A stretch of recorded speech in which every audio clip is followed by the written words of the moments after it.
এবার অপারেশন থিয়েটারে চিকিৎসকের ভূমিকায় খোদ তৃণমূল প্রার্থী। চিকিৎসকদের সঙ্গে দুর্ঘটনায় জখম ব্যক্তির চিকিৎসা করছেন তৃণমূল প্রার্থী। সার্জিক্যাল গ্লাভস পরে চিকিৎসা করছেন তৃণমূল প্রার্থী হাজারি বাউরি। রঘুনাথপুরে তৃণমূল প্রার্থী হাজারি বাউরি পেশায় শিক্ষক। একজন চিকিৎসক সহ মোট 6 জন স্বাস্থ্যকর্মীকে নোটিশ হাসপাতাল কর্তৃপক্ষের। অপারেশন থিয়েটারে চিকিৎসকের ভূমিকায় খোদ তৃণমূল প্রার্থী। চিকিৎসকদের সঙ্গে দুর্ঘটনায় জখম ব্যক্তি তার চিকিৎসা করছেন খোদ তৃণমূল প্রার্থী। এমনকি সার্জিক্যাল গ্লাভস পরে চিকিৎসা করছেন তৃণমূল প্রার্থী হাজারি বাউরি। তিনি রঘুনাথপুরের তৃণমূল প্রার্থী এবং পেশায় চিকিৎসক। वोट का पहले महिलाओं को वोट लेने के लिए झूठा बात कह के उसको चिट किया है।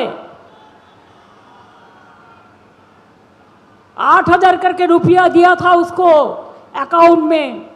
वोट लेने के लिए बहुत पैसा है ना, सब देश का पैसा है। कोई काम नहीं करते हैं और खाली बदनाम करते हैं और खाली देश को खत्म कर दिया है। वोट का पहले महिलाओं के लिए 8,000 रुपया जमा किया और वोट का बाद में नेक्स्ट दिन बुलडोजर चला दिया। बाड़ी घर तोड़ दिया और बहुत सारे हमारा बिहारी वासी चला गया था बिहार में नाम तुलने के लिए। ये बातों पे अभी वो लोग समझ रहा है क्या हुआ है। अभी महिला लोग को कह रहे हैं बिहार को वापस 2 रुपया ফেরত দিন। বুঝতে পারছেন?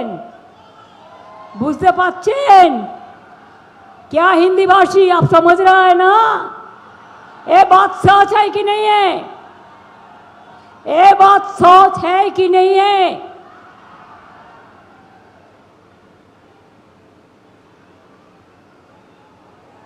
मैं छठ पूजा में आपको 2 दिन छुट्टी देता है कि नहीं देता है?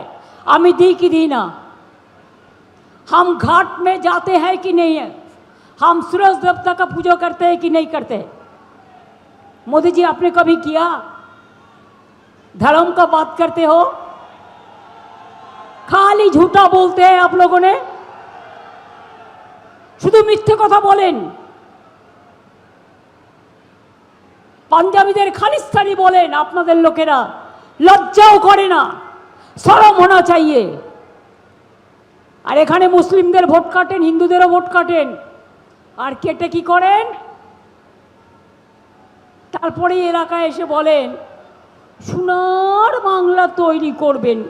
দেখে দেখে বলেন, টেলিপ্রম্পটারে বাবু লিখে এনে বলেন সোনার বাংলা। আজ পর্যন্ত বলুন তো আসানসোলকে কিছু দিয়েছে?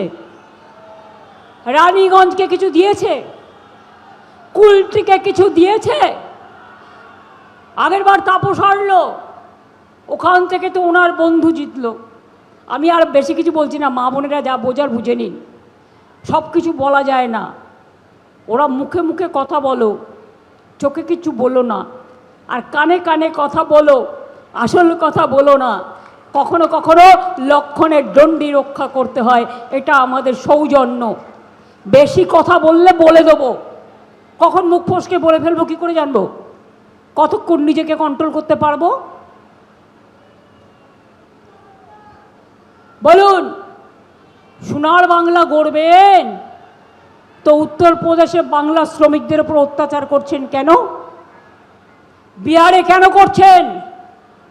রাজস্থানে কেন করছেন? মধ্যপ্রদেশে কেন করছেন? দিল্লিতে কেন করছেন? कोई আমরা তো করি না। আমার এখানে हमारा इधर में 1.5 करोड़ परिযায়ী श्रमिक है। हम कभी नहीं, कभी आप सुना आपका ऊपर किसी ने अत्याचार किया? एबीपी आनंद एगिए থাকে এগিয়ে রাখে।